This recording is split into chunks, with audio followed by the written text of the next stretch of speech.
he would be very happy for us to. Oh, thank you for unmuting me, by the way.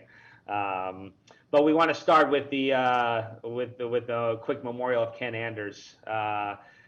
You probably read we're all at a loss for words. It happened so suddenly that we lost this giant of college soccer, NYSOA, but really he was just a college soccer ambassador. When you look at his resume, yes, he was an NCAA main contact, but he did 8 NAIA tournaments. He did Division III, Division II, Division I. He did local games. He did every game possible.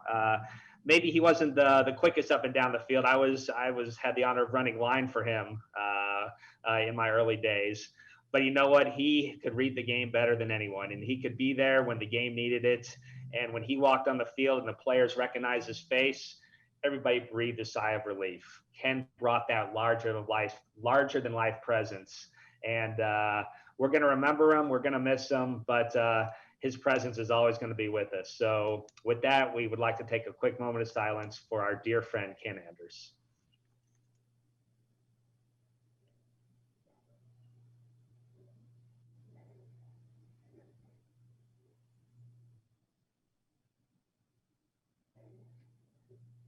Thank you, everyone. Really appreciate that. And rest in peace, Ken.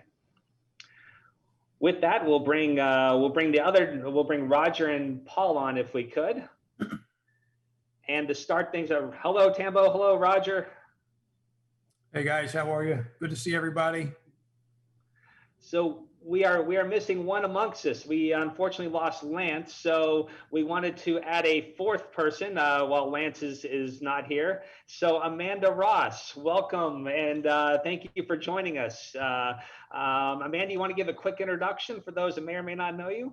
Hi, so great. So thanks for having me, everyone. I am Amanda Ross. I am the Director of Assessments for NYSOA. So I do a lot with the assessors and getting that going so you guys can meet some of your requirements to be NYSOA national referees. So yeah, so thanks for having me.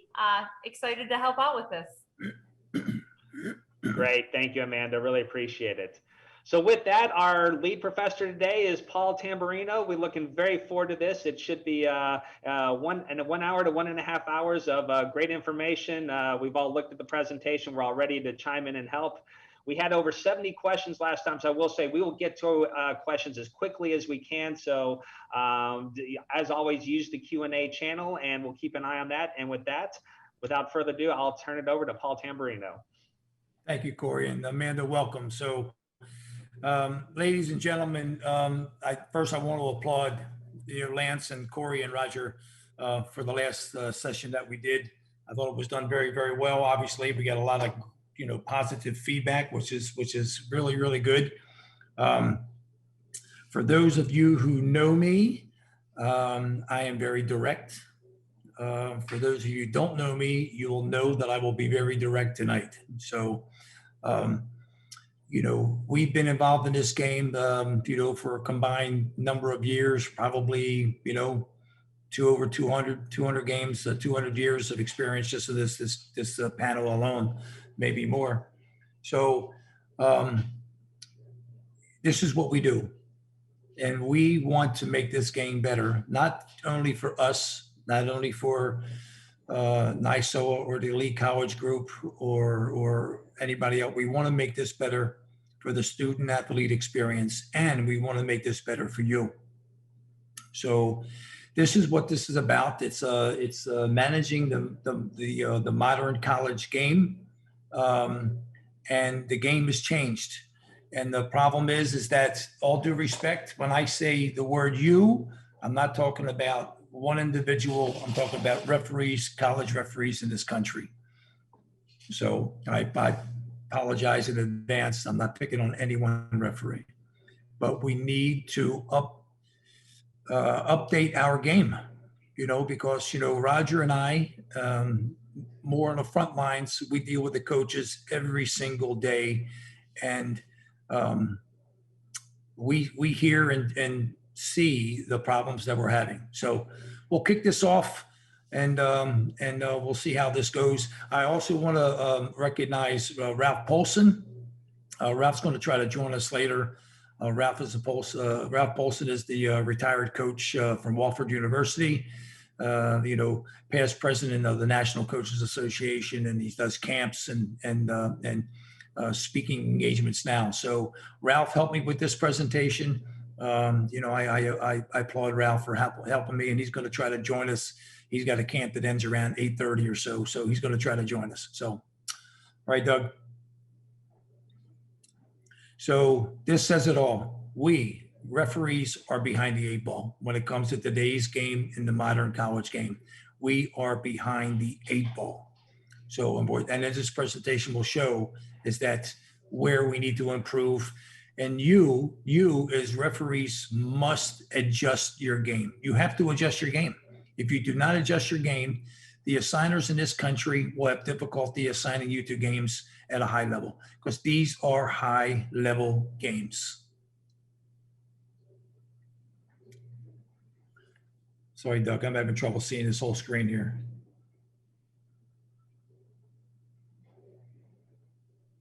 Hold on, buddy.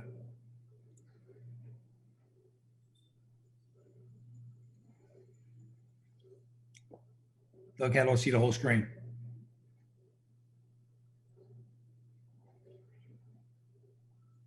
Sorry, everybody. It is full screen for us. It's just full screen for you? Yeah, we're on the expectation slide. I don't know if you can see part of it, Tambo.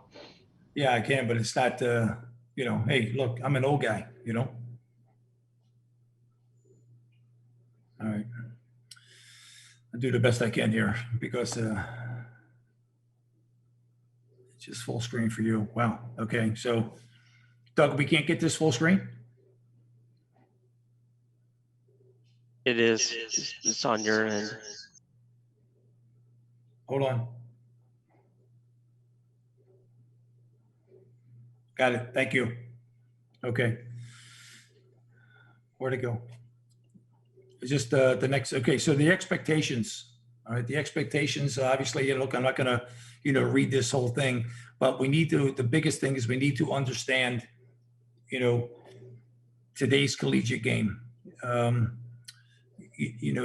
players expect it, the coaches expect it, so again, we need to update our expectations of going into this season.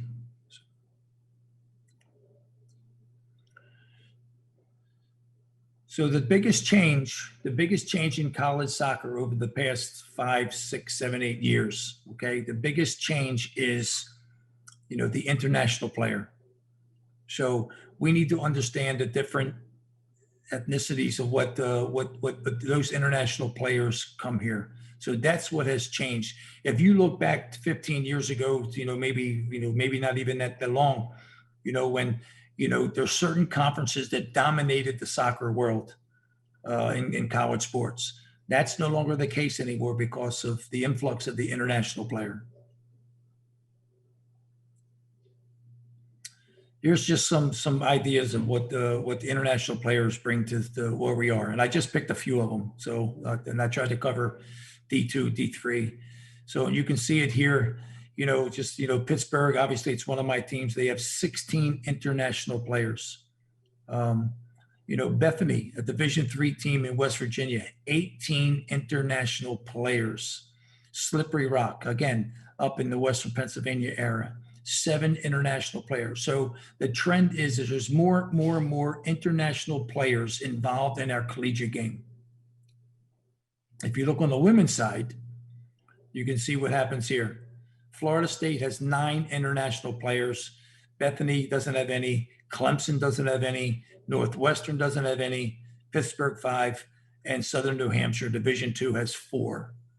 So more and more international players are coming into the collegiate game, making it a challenge for referees who haven't refereed international players. And this is where Roger and I and Steve and Chen and Chris, this is where, our challenge is, because there's certain tendencies in the international players where is a challenge for us. So the international players, and I'm hoping everybody is watching the Euros now. it's a great learning experience for all of us. So if you look at the international player, no disrespect to our American players, no disrespect, but they're sophisticated, they're savvy, they're crafty. Some of them come from semi or professional clubs from their home country. They didn't make it into the senior circuit, so they're here for education and to play soccer. And many will return home or be drafted before they graduate, maybe drafted into MLS or to USL. So they are here on a serious attitude to play collegiate soccer. So some of them, they're actors, and this is where we get the phone calls. So they fall easily after contact. They embellish the foul. They simulate the foul. So they're creating this situation. They're creating this element of embellishment or falling easy after contact in a danger zone, whether it be in the attacking third or whether it's to get that player already sitting on the yellow card to get that player sent off. So this is where we need to be. We need to be more savvier than them, if that's the correct English. So we need to be better than them. But they are very savvy. They're emotional. They're passionate. They're confrontational. And we need to get their respect. And how do you get their respect? By being better, savvier, being better than them and being prepared of what you can expect in the international game, which is the international collegiate game. The domestic player, they're homegrown, much, much better, than 20 years ago, much, much better. Some from MLS youth clubs, development academy, prepared a lot of the domestic players, for the collegiate game. They're identified from youth tournaments that they don't have any professional experience or semi-professional experiences as the international players do that come from overseas, and are diverse across different conferences. So as we saw before, you see, who would, no disrespect to Marshall University. Congratulations to them. God bless them. I think it's great, the underdog, but whoever would have thought that Marshall University would have won a national championship? So very diverse from across different conferences, and not one conference dominates the USA, none. So what can you expect? And this is where, and I've been saying this for the past couple of years, this is more of we need to become more black and white. Of all the games I've seen in the Euros, of all the games I've watched, and I've seen almost all of them, the Turkish referee managed the game, managed players more than any other referee in the tournament. Any other referee. Most of them came out with yellow cards and, on certain things. But that's not a criticism. That's the way he wanted to referee. That's fine. But we can expect hard challenges in a collegiate game. We can expect two-footed challenges. We can expect open boot challenges. And some of these players are very, very talented with the ball. And again, I'm going to go back to this respect word. You must gain and earn their respect. And how do you do it? They know that two-footed challenges deserve a yellow card. And when you don't give the yellow card, you lose respect. Same thing with open boot challenges, and same thing with very, very hard challenges. So if we go out there and do our job the way we should be doing it, it'll make a much more successful game for all of us. So this is what's expected. Open boot with contact is a yellow card. This is what the coaches want. This is what the NCAA wants. We need to protect the safety of the student athlete. Contact at the ankle, red card. Contact above the ankle, red card. To the knee, red. Midsection with the foot, red. Lunging, red. And we have videos that don't support this. Tambo, quick question. Yes, Corey. Could you maybe describe open boot, or what you mean by open boot a little more? Like what the difference is between that and some of your red card scenarios? No, that's good. That's a good question. So open boot means exposing the studs. Now, if the studs are on the ground, coming in above the ground, they stay on the ground and make, contact with the ball For the most part, they're legal challenges, but when you make contact, if you go over the ball, or if you come from the side and get the ankle, we need misconduct here. So you need to look, judge. And you heard Mark Klackenberg today about a situation where he says, the announcer says, well, Mark, is that a red card? He goes, no, there wasn't speed. There wasn't severity. So this is everything you have to gauge that U.S. Soccer and NISOA have been teaching, for the past 15 years. You have to judge all of that. But once there's contact with an open boot, there has to be some type of misconduct. Has to be. The student athletes they're getting injured because of these, open boot contact, wherever the contact is made. Corey, you want to add anything else? Roger? Amanda, jump in. No, I was just saying point of contact is a big one, like you said, and Tambo's going to show some great examples coming up in our clips. But keep that in mind as we're looking. You saw the red card scenarios: ankle, knee, higher and higher, and then keep in mind, let's refer back to this. Was it an open boot? Was it with the top of the cleat? Was it with the bottom of the cleat? When we look at some of these yellow card, red card scenarios in the clips Tambo has coming up. Great, thanks, Corey. So as I said, the games have changed. You call fouls, less management of players.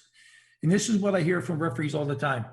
I get a call after the game. Roger probably does the same thing. He says, oh, the foul count was 12 and 12. That's not a gauge for a successful game. Just because you called, even 12 fouls, there could have been 14 fouls that you didn't call. So please call the fouls, give the correct misconduct, be near active play. This is the time. If you're not as fit as you should be, you have 7 weeks to get fit as you should be. Cooperation amongst the crew is critical. It's critical. And you need to have an angle of view to see active play. So you need to move. If you don't move, and we watch a lot of college soccer, and if we don't see the game, we get the clips. And if you don't move, then we have to get referees out there who can move.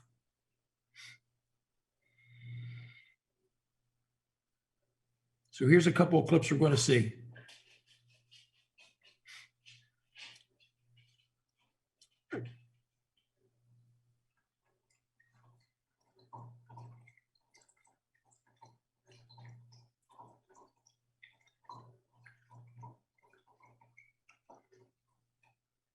Right now, there's a 50-50 ball. So the player number 2 leaves his feet to make that challenge. Players cannot leave their feet to make a challenge. They can't. So we need to be more aware of this. There's no play on the ball there. The player doesn't even touch the ball. He goes over top the ball. And this could be a season-ending injury for this player. So anytime you see a player leaving his feet like that, it has to be red. Has to be red. So this is what we're missing. We can't be sympathetic to players and say, well, he mistimed the tackle. He really didn't mean it. He's a good player. He's a good, she's a good girl. I don't care. They make this challenge. There have to be some consequences. And again, we have to remember, we have a 12-week season, not a 9-month season. 12 months. 12 weeks. This has to be read.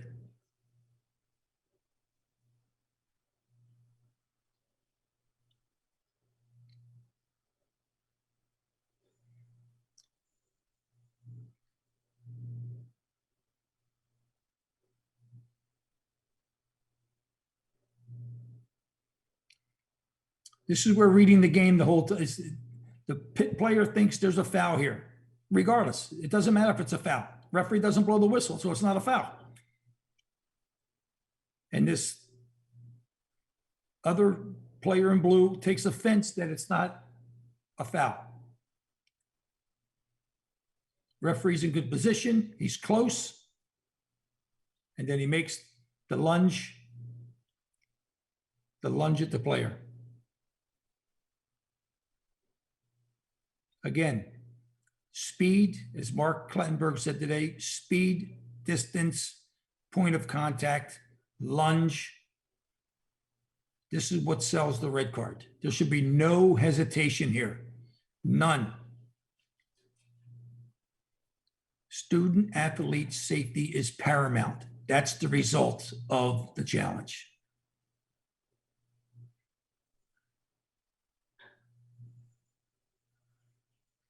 We're failing our system here.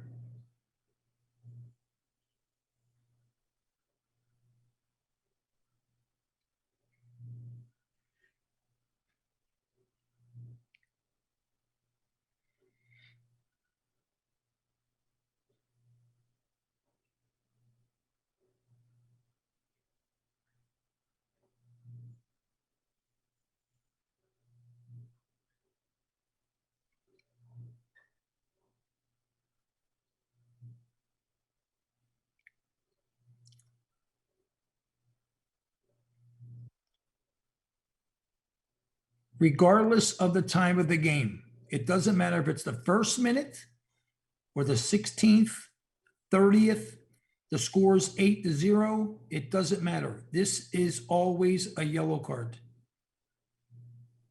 You want to call it spa, you want to call it tactical, whatever you want to call it, it doesn't matter. See the frustration of the player?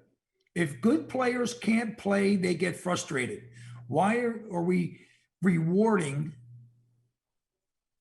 deviant behavior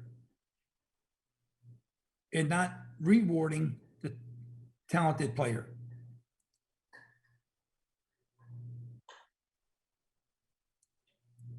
These are the ones we have to get. These are the ones that are always 100% yellow cards.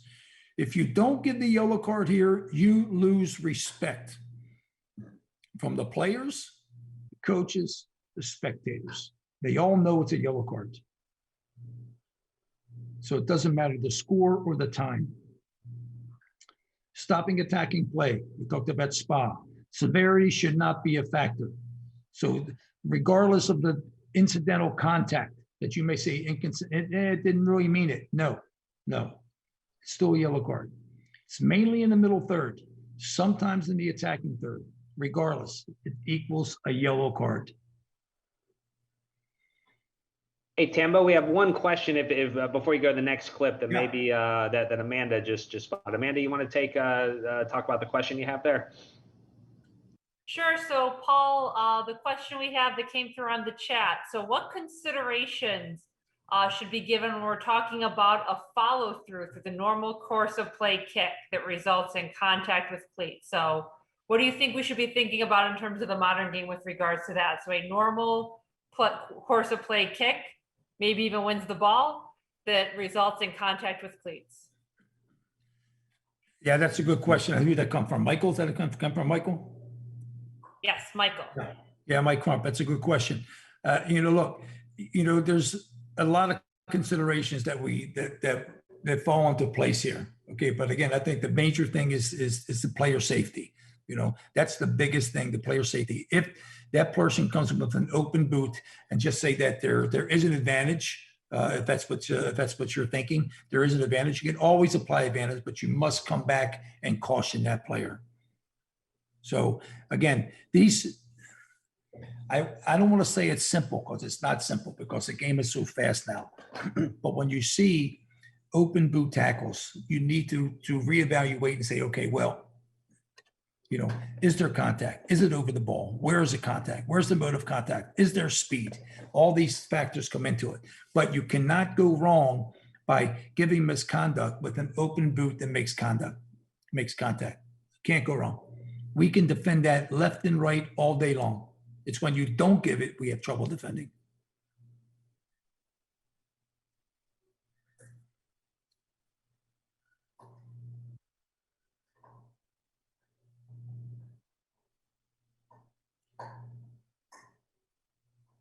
So here's some context of this game. again, I talked about the insignificant or it's not a severe foul. It's just more of a push down, maybe it's frustration by the number 6 or whatever. This is what happens. This is his first yellow card. Minutes later, he commits another tactical foul. Referee sends him off. Rightly so. We cannot be sympathetic. No disrespect to the student athletes who may be on this call, or maybe you have a son or a daughter that's a student athlete. We can't be sympathetic to stupidity. If a player wants to commit another foul like that on a yellow card, they deserve the yellow card. This is a playoff game. This is a Patriot League playoff game. It has consequences, and this is what happens. So we can't feel sorry for a student athlete who makes a decision like that. They make the decision. You have to act on the decision. And I got to tell you, I did not hear one word from either coach on this game. Not one word. Especially on in this decisions where the second yellow card. So we talk about thirds of the field. So we're in the defensive third, call the foul. There really isn't much advantage. Nobody's going to screen to let them play, when they have to go 80, 90 yards. Nobody's going to complain. And if they do, okay, well, so be it. But the defensive third, call the foul. Middle third, call the foul unless there's clear advantage. And remember, advantage must benefit the team, not the player.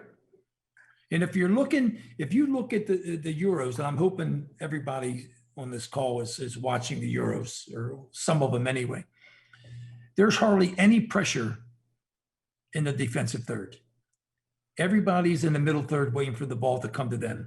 So there has to be clear advantage. So when you're talking about clear advantage, look at the tactics of today's game, and you're talking about, 19 players from the middle third to the opposite end of the field. So it has to be a clear advantage. And if the foul is to disrupt play, you need to caution. We see too many, sorry, my dog. We see too many players, or too many teams foul in the middle third, and nothing is being done. The only chance they have is to compete against the other team is to foul. So yeah, you call the fouls, but you're going to need to deal with the misconduct. Final third, apply advantage only if clear again, caution if needed. This is common sense, and we need to adjust our game.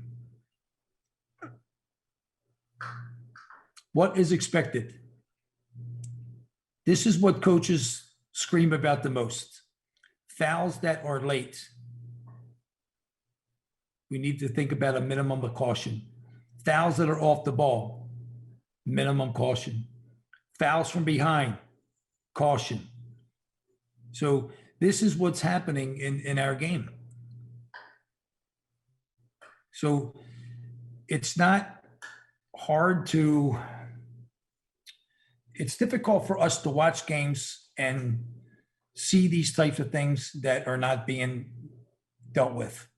It's hard for us as assigners, as administrators for NYSOA. It's very, very difficult. Amanda's the, director of assessment now. She's going to be having all kinds of things come across her desk. She's going to be watching a lot of games, and she's going to be scratching her head saying, wow, how can this not be a yellow card?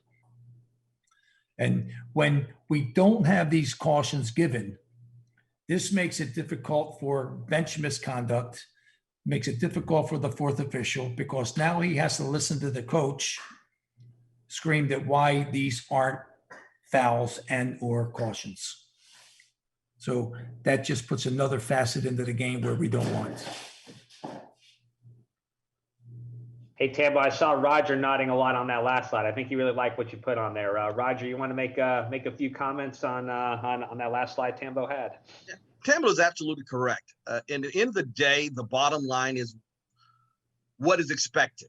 And I think as administrators, when you sit and watch games live or watch games on Instat, or when you're having that conversation with a school administrator, everybody pause and we say what is expected. And then for whatever reason, we don't do my favorite word, our due diligence in reference to what is expected. And then we have to defend. But then again, there's nothing to defend because once again, what is the game expected? And if you bring it back to what Tambo said early in his presentation, if you do what is expected, then therefore you will have what? Credibility. And then with the credibility that the game is easy to officiate. And those are our challenges. Tambo? Look, I don't want to, I'm not going to bring up names because, this isn't the right place. This isn't a closed forum, but when you look at the big games, that are doing collegiate games, and you look at the names that are the referees that are doing them, they have a track record of taking care of business.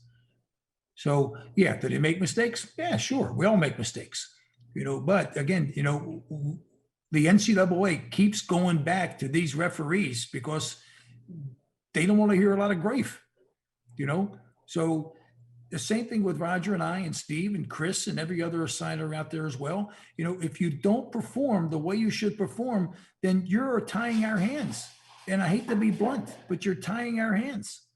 So I said this before, coaches say this all the time. My job is on the line. Well, every game that Roger and I and Steve assign and Shanna Ciora and Manny and Chris Penzo, our job is on the line. So, and if you don't do what needs to be done, well, then, we have to find people that can do what's supposed to be done. So Paul, we had another question pop up in the chat with regards to providing some insights on non-soccer plays. So you can give us an idea of what you mean when you say that, how to address it, and how we should be thinking about and dealing with that. Yeah, it's a good question, Brad. And, we did a presentation in Indianapolis with Ken a couple of years ago. And we talked about, non-soccer plays. Soccer is played with the feet, it's played with the head, it's played with the upper body. Anything that doesn't belong in the game, if you're pushing somebody down with two hands, like we just saw in that Lafayette American game, that's a non-soccer play. I don't know if we're going to see it in this presentation, or not. Maybe we saw it, but in the violent. I know we saw it in the violent conduct. When that Duke player is off the field and he's being kicked off the field, that is a non-soccer play. It has nothing to do with the game. So these are the things that we need to get out of our game. So that's a great question, Brad. We did a presentation on non-soccer plays, and I think we can relate that to to any sport in the country or any sport in the world. I mean, if a Major League Baseball player chases a pitcher with a bat, that's not a Major League Baseball play, but that's a good question. Thank you, Amanda. Thank you, Brad.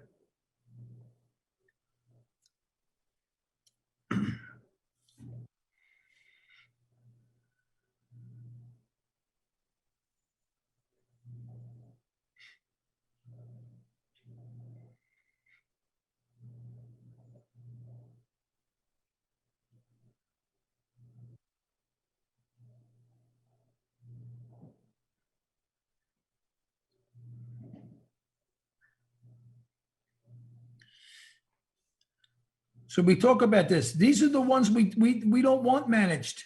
We don't want this managed. We want this. Look, there's no play for the ball there. There's no play for the ball. The ball's in front of me. Didn't even go for the ball. We don't want this managed. We want this to be a yellow card. It doesn't belong in the game.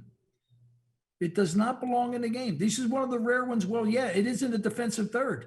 Yes, we do get a foul here, but if he wins the ball, look at the space he has. Look at the space he has if he's not fouled. Yeah, you could say, well, the guy on his right can play the ball. But then, this is, regardless, the foul itself warrants a yellow card. This is where we as referees need to change the mentality. And it's going to be difficult for us, for referees who have done this for 25 years. It's going to be difficult, but we have to. There's no way he's not even playing that ball whatsoever. This is a yellow card. I can defend the yellow card here. I cannot defend not giving one. Cambo, it might be good to pause here, maybe go back to that still shot and maybe explain, maybe for some of our newer NYSOA and ECSR referees, with the point of contact being in the shin, why this wouldn't be red? What are the considerations that make it yellow? Well, for me, it's not an open boot, for one. The speed and distance isn't there. This is more of me, in my opinion, 28 is just committing a tactical foul just to stop that player. We don't know the context of the game. We don't know how heated this is or the temperature at the time, but it doesn't come in low, it does get him, across the shin, but for me, this doesn't reach the level of a red card. Good. Contact is high, but like you said, the speed is not there. It's from the side. It's a cynical foul to stop a promising attack with, that's, I think you said it perfectly, Tambo. And actually, Corey, I got to tell you, cynical is the perfect word. It's a cynical foul. Yeah. Not diabolical, cynical.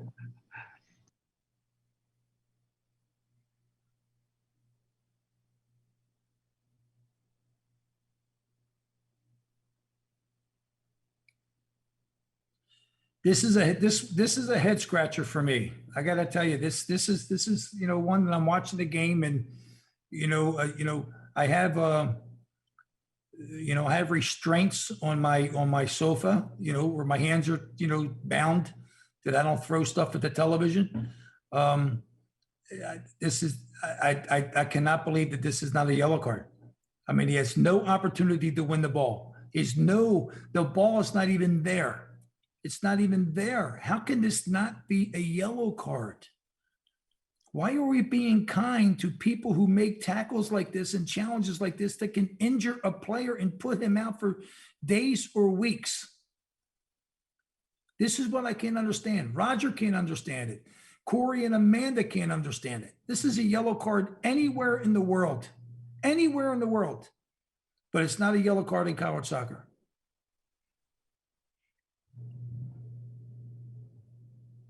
Hey, so Paul, we got a question in the chat. On this challenge, would a red card be supported?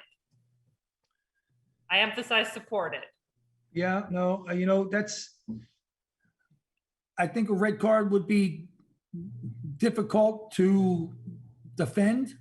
And look, I told you when I started this thing, I'm a straight guy. I'll tell you that, I'll defend you when I can. I won't defend you when I can. I think because he sweeps, it's fine. If he comes in with boots up, yes, red. If he comes in high, yes, red. But he's sweeping. He's on the ground and sweeps. So for me, it's not excessive force here. It's more reckless for me. But when I support a red, yeah, I could support a red. But okay. Again, it's one of those things where, did it exceed the level of intensity or were endangers the safety of a player? No, and that's good. Some of the things you said about it's a sweeping action, so that minimizes some of the force he comes in with. It's low. Point of contact is low. All those things when we're thinking about this with regards to red versus a yellow card, even though, yes, it is super late and has some other problems with it. It's a good question, Phil. Yeah. One more thing, Tambo. Rogers, this is a good time to bring in your thoughts about teamwork here. Oh, that's a good one. Very good. Yes, and actually, I'm going to throw this back at you because you're the AR genius here on this call. But yes, this is to me where the teamwork comes in. For whatever reason, the referee chooses not to, but the assistant referee is sitting right there, and I'm using my favorite expression with the Kodak moment. I mean, you have a chance to have that snapshot to relate other than just the throw in. So to me, when I watch this, and I have my comment when I make the call, granted the referee chose not to, but my phrase goes, help me understand an assistant referee. Why did you choose not to be within the teamwork? And I'll throw it back at you, Corey, from the standpoint of the system referee role with that. No, and I think this is perfect. We say all the time, oh, well, if they had communication devices, blah, blah, blah. This is one where you don't need communication devices. Everyone is looking at the AR here. They're not even looking where the referee is. That is literally a yard away, 3 to 6 feet from the AR. So we would expect a quick reaction with a very visible flag. And then depending on your pregame, I think this is an easy tap of the, I shouldn't say easy tap. This is a tap of the pocket with communication. So we don't need the comms to get this call right. This is all in the AR, and she or he may have has the perfect view on it. So yeah, teamwork is key out there. While we're on this clip, look, again, I go back to the Euros, and it doesn't matter if it's Euros, it doesn't matter if it's a Bundesliga, it doesn't matter what international league it is. It really doesn't matter. All of these coaches are watching those games. And since we now have 16 international players on this team, and 9 on this team, and 12 on this team, and 18 on this team, if there's those type of fouls are committed in the international game and there's a yellow card given, they expect it here. The foul is the same. It doesn't matter if it's, if it's Gerard making that tackle on somebody, or it's this number 8 going into number 5. It doesn't matter. The foul is the same. And that's what coaches don't understand, why it's not what it should be.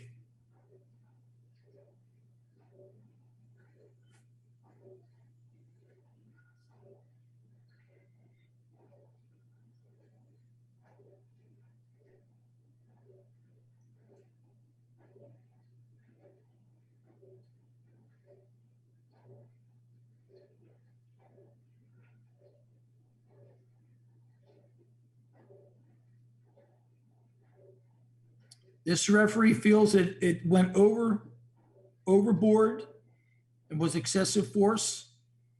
You can see that a player comes in with the open boot. You can see that the player, that the ball is gone. You can, they're going to say, oh, he mistimed the tackle. Oh, he was, he didn't mean it, or whatever.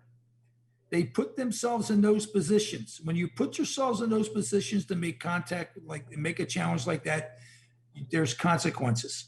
This referee felt that it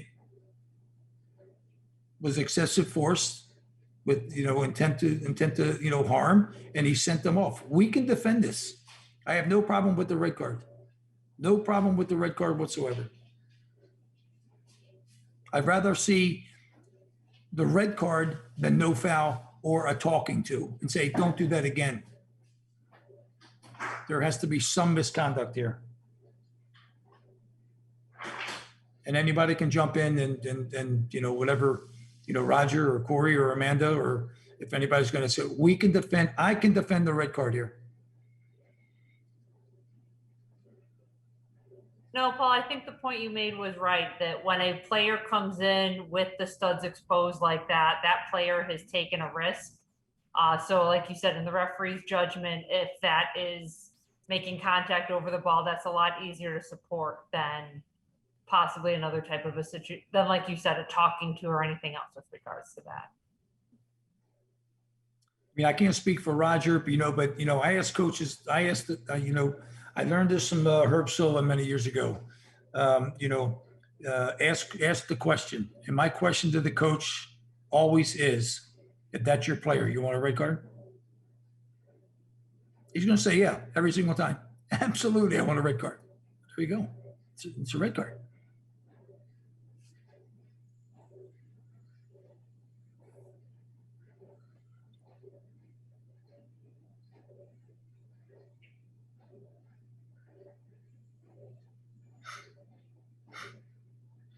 We talked about fouls that are late, fouls that are off the ball, fouls from behind.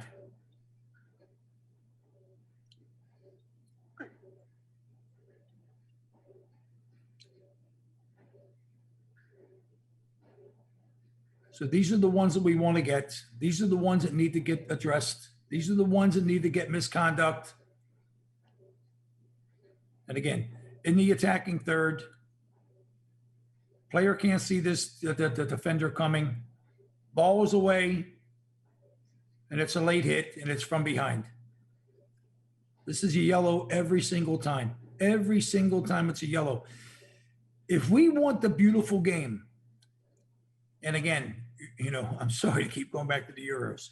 If we want the beautiful game, we eliminate tackles like this. The players they're going to need to adjust. And if they don't adjust, then that's on the shame and the fault of the coach, not on the referee. They have to adjust. But we can't have challenges like this, where the players don't see it coming, clip at the Achilles. We can, put a player out for the next game, just to be healed.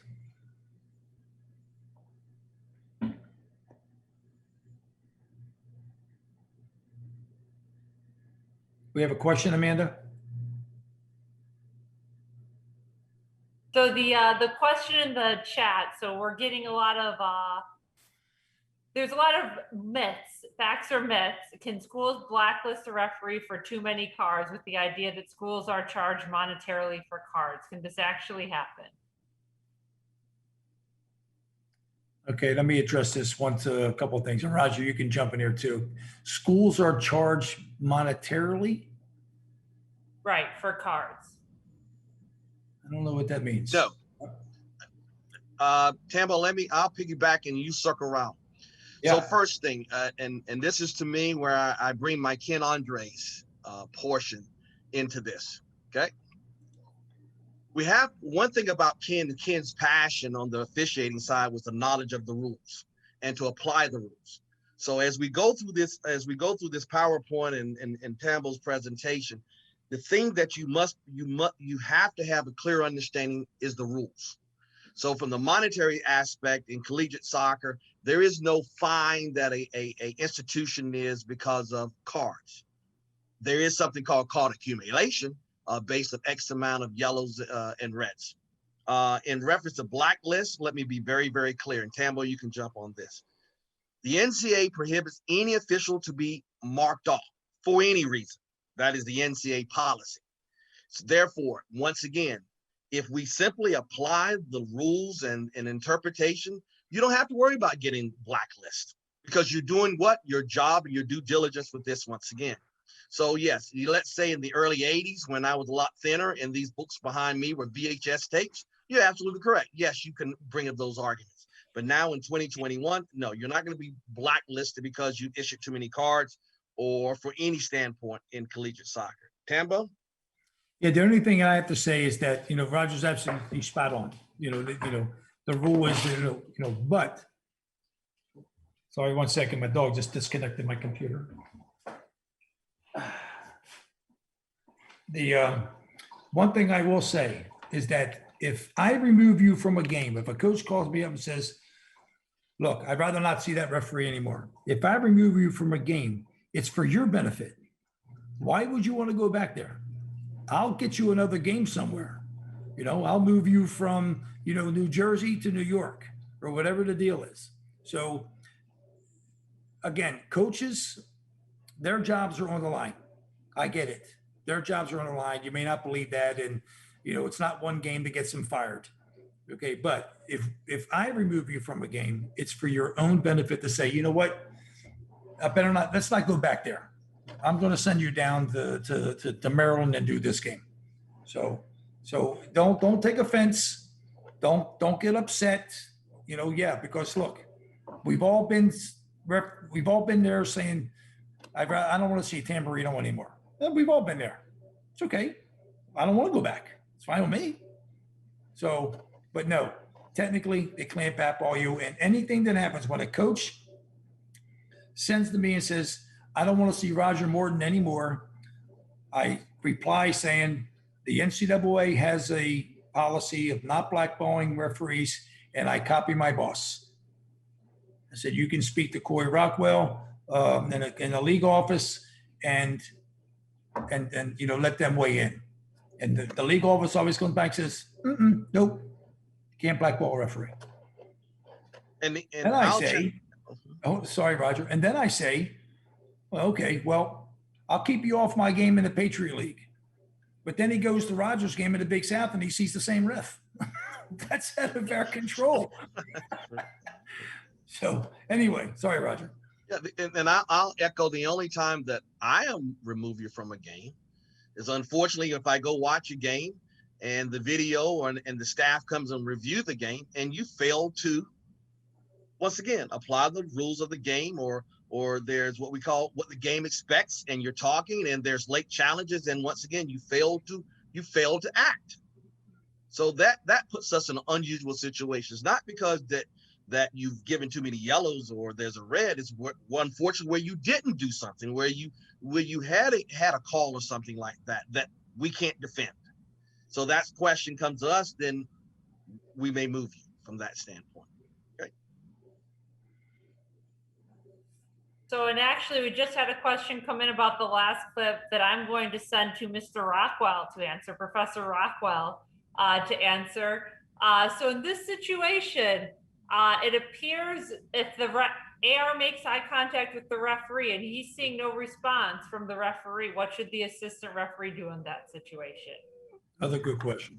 Yeah, good question. This is one with, if we go back to that last situation where it's right there, once again, everyone is expecting the AR to act there. And if you don't see the card coming out and you as the AR want one, for sure, 100%, flag needs to go up. The flag should go up immediately for the foul anyway. And once the whistle is blown, they would be correct to point and then give a tap of the pocket for the yellow card.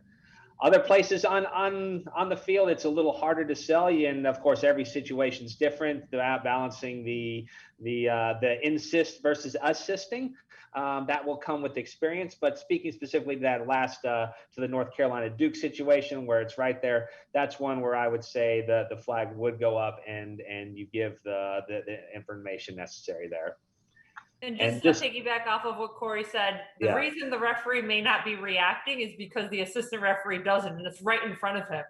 So part of it may be the referee is relying on the assistant referee, and by you just looking at him and waiting for a reaction from him, that's making the referee doubt himself. So again, with that type of proximity, we definitely want the AR flag there. Perfect. Thanks, Amanda. Let me just good question. Sorry, Roger. Go ahead. Yep. No, excellent question. Let me piggyback on something I see in the Q&A on the chat. Tonight's presentation is dealing with assigners and staff members that the conference that we represent.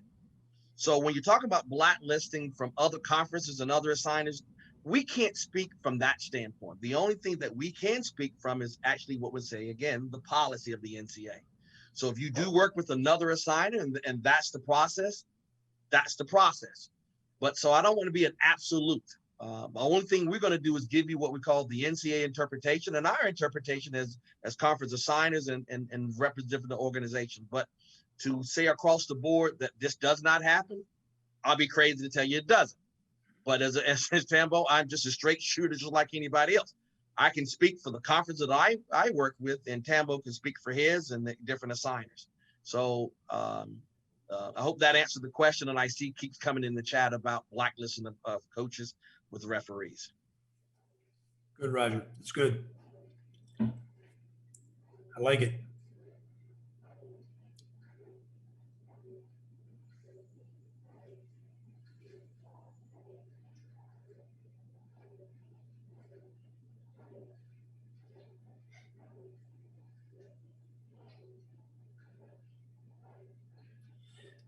Again, this is, I mean, look at the lunge this guy makes. Look at the speed. Look at how far he leaves his feet. This is not a soccer play. Not a soccer play. And, we need to address this vigorously. This needs to be a red card. Oh, my God. This is just, the referee has a good angle. He's in decent position. And I don't know what the decision here, so I apologize. But these are the ones that we cannot let go. And I keep saying this all of the time. Amanda can jump in here. and Corey can jump in here because they're refereeing right now at the highest level. The thing is that I can't stress enough. This is a 12-week season. They see these play, whoever the teams are, UNCG and Elon, they see the same players see each other 4 years in a row. So there's some history, there's some anger, there's some hate, and before they got to college, they lost in the state cup 3 times to the same team with the same player. There's so much history here. And we don't know the context, but this type of challenge cannot be a yellow card. It cannot. And if we see a yellow card here, then, we need to reevaluate who we are assigning to these games. So Paul, just a question on this clip. Are there, for some of our younger referees, like Corey was talking about before, are there any visual cues that the referee should be anticipating a problem or anticipating that this is going to be an above average challenge? Yeah, I mean, absolutely. Let's talk about what I talked about, before. Let's not talk about the challenge itself. Let's talk about the history of the teams. Let's talk about picking up the phone to the assigner and saying, hey, look, I got team A and team B. What can you tell me about the game? You know how many calls I get during the season of the 8 conferences that I have that ask me that question, Amanda? You know how many I get? I can count them on one hand. Not enough is what I'm guessing. One hand. I can count them on one hand. So all it takes is say, okay, what can I expect from these 2 teams tonight? And things constantly change. Okay, this is what I think you can expect. Look at the standings, look at the stats. Who's the goal scorer? Who's the go-to person? It really doesn't take that long, to figure that out. And then when you come to this play, look at the distance, look at the speed, and look at the type of challenge it is. Again, I think it was Phil answered, a non-soccer play. A non-soccer play, you don't leave your feet. A baseball player does not charge with a bat. I mean, it's just a bottom line. Throw the bat down and throw punches. That's still not a baseball player, but it's not a weapon. So, these are the things that you have to visualize and say, you know what, that doesn't belong in my game. It's my game, by the way. Yes, it is the player's game. But when you make a decision or lack a decision, that's your goddamn game. And that's the bottom line. Well, and one other thing about this clip that also kind of shows it's going to be this lunge, if we look at this real quick when this is coming in, a little bit back. So this is a 50-50 ball, right? And we've got a player who doesn't exactly have a good chance. So we as referees, right, should be reading, oh, we've got 2 players coming in a 50-50 ball. It's near the benches, all these other types of factors. And those types of also visual cues besides the research that we need to do, knowing the history of the teams, contacting the assigners, all these other types of things. In this specific situation, that should also be increasing our awareness and possibly giving us a cue that maybe we should show a little bit more urgency as a referee. Maybe we should be thinking this isn't going to end well. That's a good point, Amanda. And we did something a couple of years ago on 50-50 balls, and I'm really happy to say that the American player has perfected much more. The first touch. They perfected the first touch much more better than they have 5 years ago. And again, if you go to the Euros, and I'm sitting with a friend of mine, we're watching the game today, and you see these balls come in with, such velocity, and the ball goes no more than 6 inches away from their foot. And the college game, they haven't perfected that yet. So you're right, 50-50 balls are very, very important. Good point, Amanda.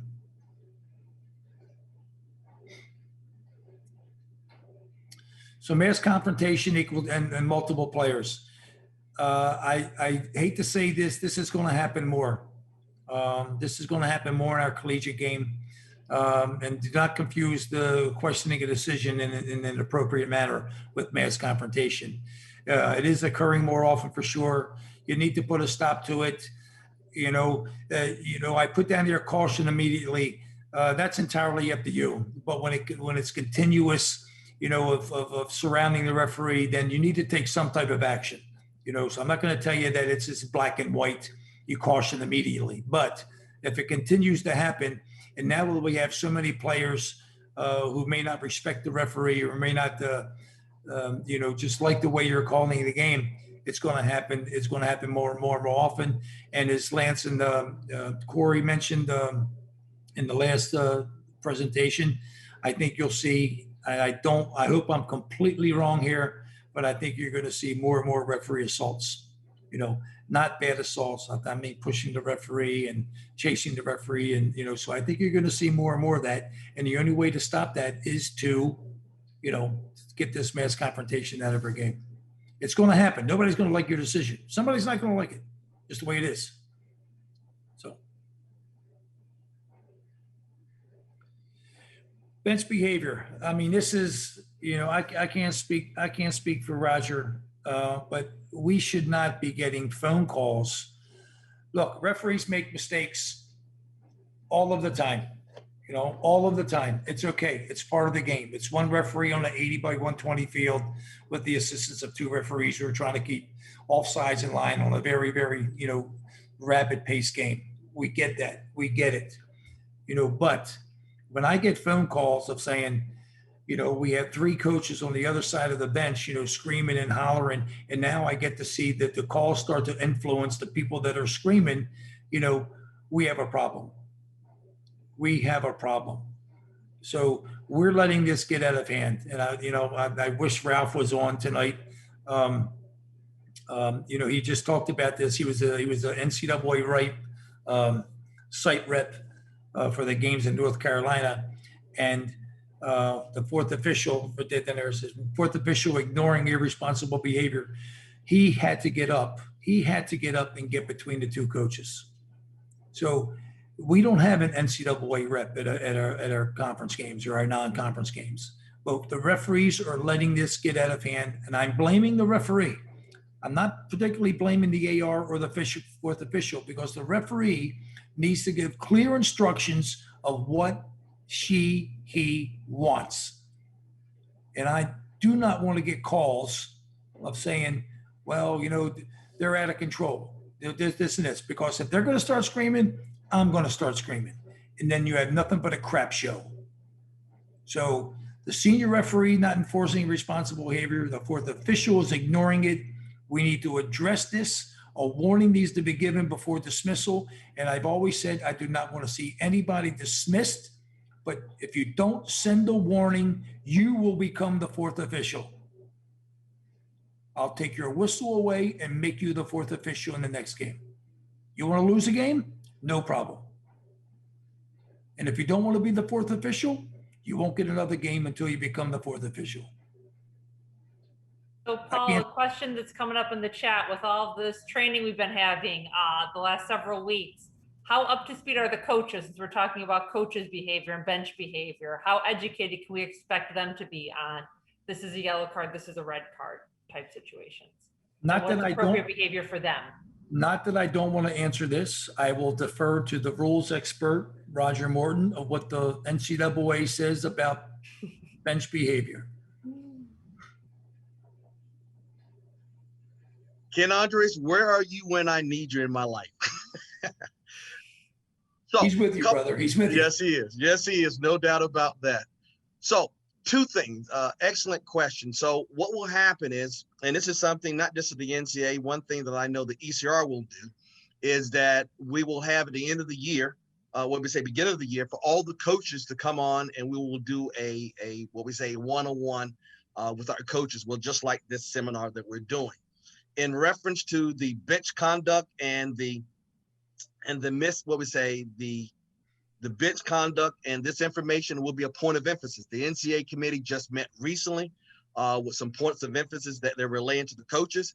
But to me this year, the big thing that will happen is the ECR, NYSOA, and the NCAA this year will put together a PowerPoint presentation, Zoom, that coaches will be able to dial in. Last year, the ECR did this, and I think that was the biggest win-win because Connolly, you're absolutely correct. It doesn't make any sense for us to go through the interpretation, and as we look for next week, what is a handball? Not a handball by teaching us if we're not relaying that information to the coaches. With that, let me also piggyback on something with this comment. And I'm going to get back. I'm going to get back to the bench after you're done, Matt. Right. Yeah. What the call that I received, and Tambo sometimes received, officials will call me, the fourth official, the referee, and says, "Hey, Roger, I need to make you aware of something." And they will go through A, B, C, D, what happened. And how about you notifying the conference? And then my question comes back, then what did you do as the crew? Did you issue a yellow card? Did you dismiss someone? Well, no, I thought that you stop.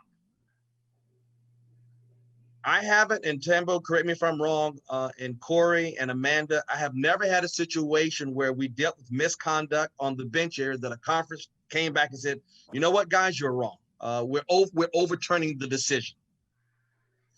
Game management, athletic directors, because you have to remember these coaches and all these games are streamed live. And what you fail to realize, the image of the university is at stake.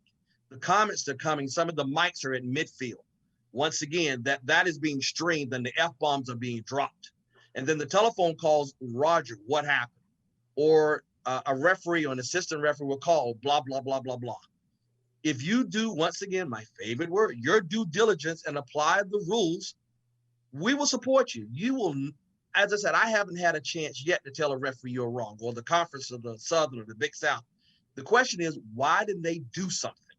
That's the challenge that I have with this part of the presentation. Tambo? So I think the question was, and correct me if I'm wrong, Amanda, but the question, paraphrasing, do the coaches know what the rule is for bench control, or bench conduct? Effectively, all of the stuff we're talking about in all of these webinars. So the whole thing, like you were commenting about the increase in referee assault, are the coaches aware of these changes? Absolutely. This. We're not rewriting this. NYSOA and the elite college soccer referee group. We're not rewriting the rules. The rules are already there. They know that they can't act irresponsible. They know that one person is supposed to get up and give instructions. So they know all of this. And as Roger said, we will educate the coaches about what's going to come up in the upcoming season. And actually, also to piggyback off that, Vic made a very good point in the chat. Coaches can also learn by our enforcement. Is that correct, Tambo? Look, Landon Donovan said it best. Again, I'm going back to Landon Donovan.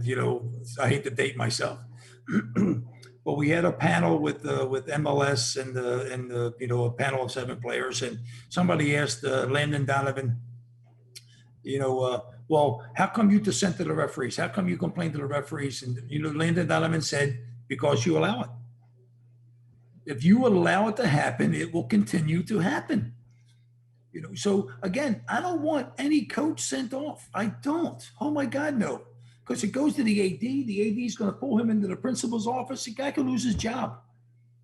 So, but if you allow it to continue to happen, it disrupts the game. It's not part of our game. Just look at the international game. They know what the consequences are if they get dismissed. It's simple. It's the same way here. And I do not want anybody dismissed. I don't. But I'm getting tired of receiving calls on that. I get enough calls, and Roger gets enough calls about that's a penalty. That's a handball. That's not a penalty. That's not a handball. That's, no. Deal with the benches.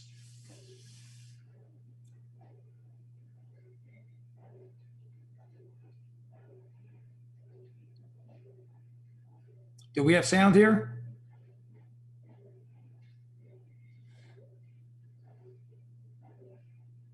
No sound. Okay, it's okay.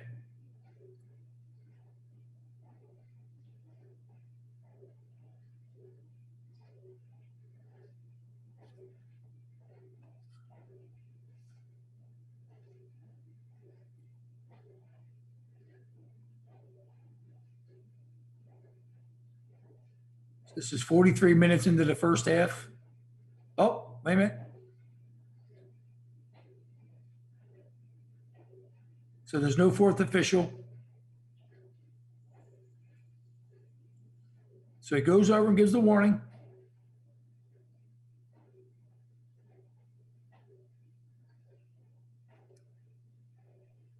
So this is all we want. If it happens, we want to have a warning. You know, he doesn't go over there. He doesn't, race over there to him with, like fire coming out of his eyes. He's getting tired of hearing the chirping. He's getting tired of hearing the chirping. So, and I don't know what the chirping is about. I don't know how bad the chirping is, but we're 43 minutes into the game. So there has to have been something going on the whole time. So he just goes over and says, look, coach, whatever he says, coach, you need to sit down. You need to take it easy. Boom. Bottom line. Okay. Let's clip though. Hey, Tam, can I jump in one? Yeah, one sure. Of course. Yeah, of course. I'm going to turn this to Amanda. Amanda, for those who don't know or meeting her for the first time, she's actually a former FIFA assistant referee, and she wore the badge for many years. So I liked her perspective on, hey, how do you determine what is your responsibility as AR1 for bench behavior versus play on the field when you warn? So maybe if you want to start, Amanda, then I can jump in. Yeah, so one thing to think about, and I feel like a lot of people may struggle with this when they're an assistant referee, is how to interact with participants in the same way a referee does. And a big part of this is making use of the downtime. So making use of those situations where it's a goal kick. So when it's a goal kick, when there's a downtime situation, you may be having to help with the coaches. You may be having to help manage or deal with something from before. Because the other part is the coaches know if they have a question and you're ignoring them during active play, as soon as the ball goes out of play, they're going to come at you at that point in time, right? And now they're going to try to get their answer. So maybe they do know not to distract you during play, but as soon as that's over, as soon as they can, they're going to come over and follow up with you. So you need to be prepared for that. So that would be my big point, is how we're using this downtime, how we're using this. And it is fair to say, coach, just next opportunity I'll talk to you, like the ball's in play. Honestly, especially when it's their defensive end, it's really easy to just tell them, I don't want to miss an offside for you, coach. Please leave me alone right now. So that would be my biggest thing to think about, is when play is dead, when there isn't a situation where the ball is live in play, how are we talking to coaches? How are we managing them? So what would you add to that, Corey, from your experiences? Yeah, I think it's an escalation thing. When I'm fourth official and the coach is going at me, I'll say, look, Amanda Ross is online right there. You don't want me to get her involved, or it's going to be next level. You better watch out. And if you're on a 3-person crew, same thing. If you're dealing with it as AR, priority is play on the field. But if you get that dead time that Amanda's talking about, you have a quick, hey, if I call that referee over there, it's going to be trouble. So you better calm it down now, because you don't want me to take it next level. So you don't have to say it's going to be a yellow card, it's going to be this or that. Don't promise anything, but just say, if I have to get that person involved, that person's going to deal with it, and you're not going to be happy with it. The only thing that's you guys are spot on. The only thing I would say, this is what I tell referees, and I think you've all heard this before.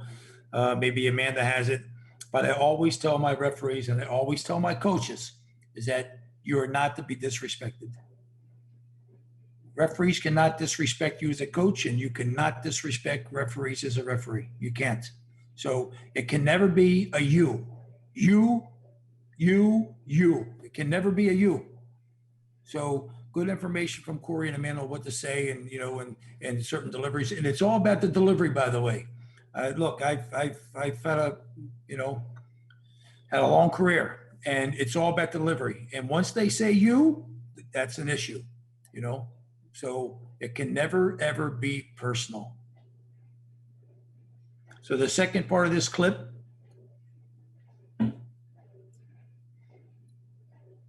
We're only 6 minutes, we're only a minute and a half into the game, into the second half. Oh.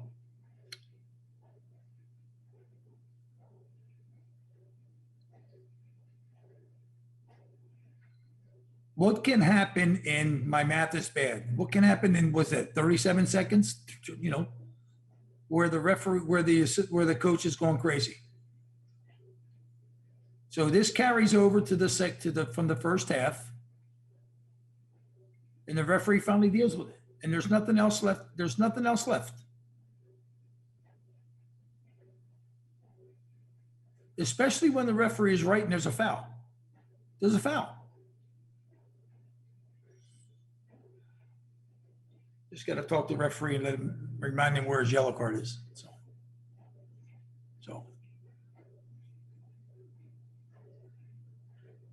this is all it takes. You get a yellow card and the coaches do not want to go to the principal's office the next day. They don't. Because for those of you who don't know, every red card given goes to the commissioner's office, not the AD. It goes to the commissioner's office, which goes to the athletic director's office, which goes to the commission, our boss, and they have to go into the athletic director's office and explain why they got a red card.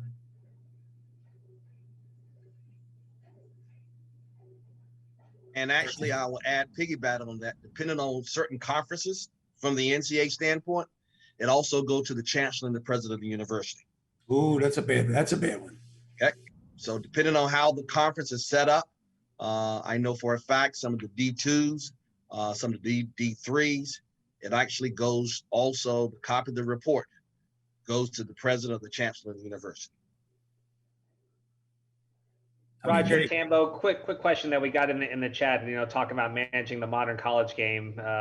Maybe Roger, if you want to start, how have you seen embellishment develop through the years, and what recommendations would you and Tambo have as we look into the fall 2021 season?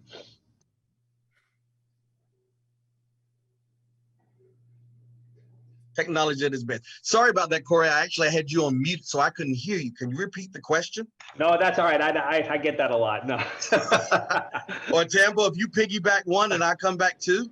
No, I was saying, we're talking about the modern game, and embellishment is obviously a key part of this. And how have you seen it evolve through the years? And what I know we could do a whole presentation on it, but maybe what's the evolution and any recommendations when it comes to that?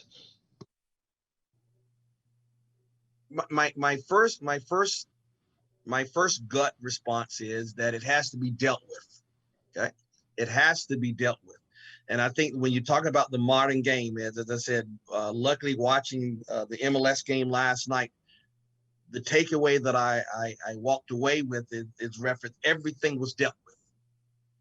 And to me, that's where we pick and choose, because we're too worried about getting marked off, or we're too worried about the card accumulation. At the end of the day, I say this, referees, with all due respect, trust the assignment. Trust that Paul Tamburino has assigned you, or Roger Morton has assigned you, and you have the full backing. Therefore, apply the rules of the game. If there's embellishment and things that need to be dealt with, deal with them. That's the only thing that I look at. That's the challenge that I have as an assigner. And I have a conference call tomorrow with all my coaches with the Big South, and we're going to talk about this and a lot of things to go here. So believe it or not, when we have our meetings with our coaches and athletic directors, we set expectations. And then when you fail to, once again, my favorite word, your due diligence by not acting upon it, it puts us in a different light. Paul? Look, I agree with Roger and about, the rules of the game. I mean, what I don't like is for participants who disrespect the game. I don't like it. And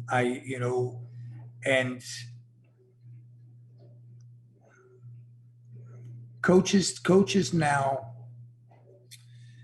if you're making, and this is, again, it doesn't matter, if you're making $250,000 coaching college soccer, and you get fired from your job, where do you go? You go down someplace where you're going to make $185,000 or $175,000. The point I'm making is that they want to win at all costs. That's just the way it is. They want to win at all costs. Now, are they telling their number 10 to dive? No, they're not. They're not. That's the player making that decision for himself. And again, I always say that the players, when they make mistakes, when they do a challenge, when they decide to dive or decide to embellish, they deserve consequences. So I would rather not wait until September 28th when we're already 4 weeks into the season or 5 weeks into the season that we're going to start giving yellow cards for diving. If you're going to do it early. Look at the international game. There's not much diving going on now anymore. There's hardly any going on anymore. And when it is, the referees are very strict. They either give them that stern eye or they give them a yellow card. What's wrong with that? So again, the players are going to do anything they can to buy that call. And if you think it's a dive, we can support the yellow card. That's what the rule says. Yeah. So follow the rule. Corey, sorry. No, excellent, Tambo. I think we could do a whole session on this easily on embellishment. But that was a good overview for managing the game. I'm gonna have Adriana post a link to the survey as we do for all our webinars. So Adriana, you can put that in the chat. So if you have time, we'll do that. But before we go to that slide, Doug, sorry. But before we go to that, I want Tambo to kind of wrap up and give his final thoughts, and then we'll take any last few questions in these last 5 to 7 minutes that we have left. This is the only thing I have to say. We really miss the in-person clinics. We do. We'd rather have them. But here we are. We have over 400 on our call tonight, and I don't know how many was on our first call. And I applaud everybody who comes on for this continual education. And if you're in a profession, whether you're a doctor or a dentist, or Amanda Ennis as a professor, there's always continual education. And this is the only way you get better.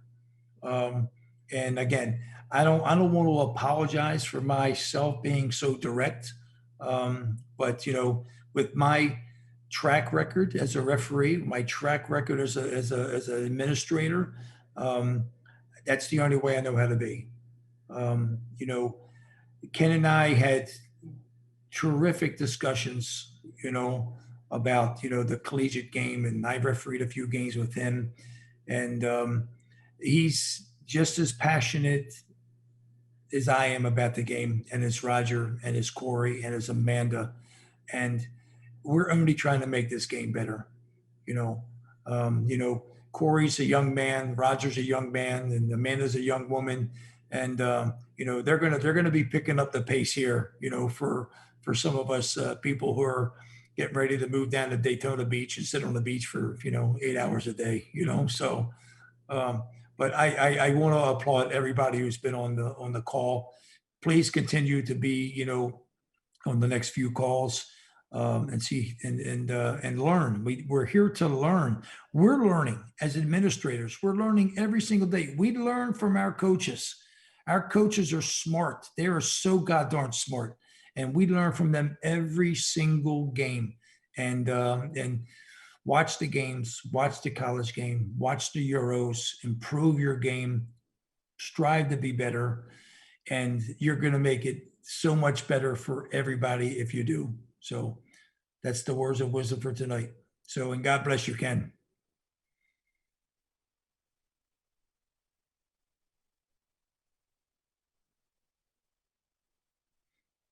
Amanda with her, yes. There I go, talking on mute again. And by next session, which I'm leading, I will learn the mute button. But Tambo, thank you again. Roger, Amanda, thank you so much for your first session. Amanda, you did a great job, and we're going to have Amanda back next time as well. So definitely, it's to handball or not to handball. That's a question. It's going to be in 2 weeks at the same time. And just going back to one of the questions about educating coaches. Right now, the NYSOA and ECSR priority is educating you, the referees. You are given the time. We only have 7 weeks till that first kickoff takes place. So our concentration right now is you. The coaches part will take place, but we will make sure they get this information. But ECSR and NYSOA right now are concentrating on our referee corps. So thank you all for attending. One thing, Eric, Corey, one thing. Yeah, go ahead, Tambo. One thing, I'm sorry, I apologize. This is for Roger and I. Believe it or not, we're 7 weeks away from the season, and Roger and I talked when we were on earlier. We don't have 40% of our schedules. All right, so I know some of you are saying, how come I'm not assigned any games? We don't have 40% of our schedules, believe it or not. Okay, so we are working hard to get the schedules. We're working hard to get them assigned. But please don't email us and say why I'm not getting any games. It just takes up too much of my time. So in all due respect, you'll get the games. If you don't have any games come August 1, then email me. We'll see what can happen. But right now, I'm missing 40% of my schedules. Sorry, Corey.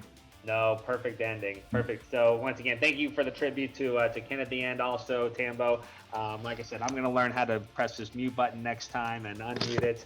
But we look very forward to seeing everyone again for the handball discussion.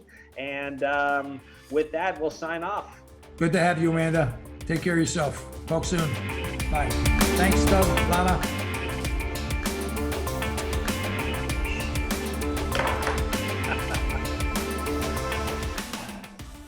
Good session, guys.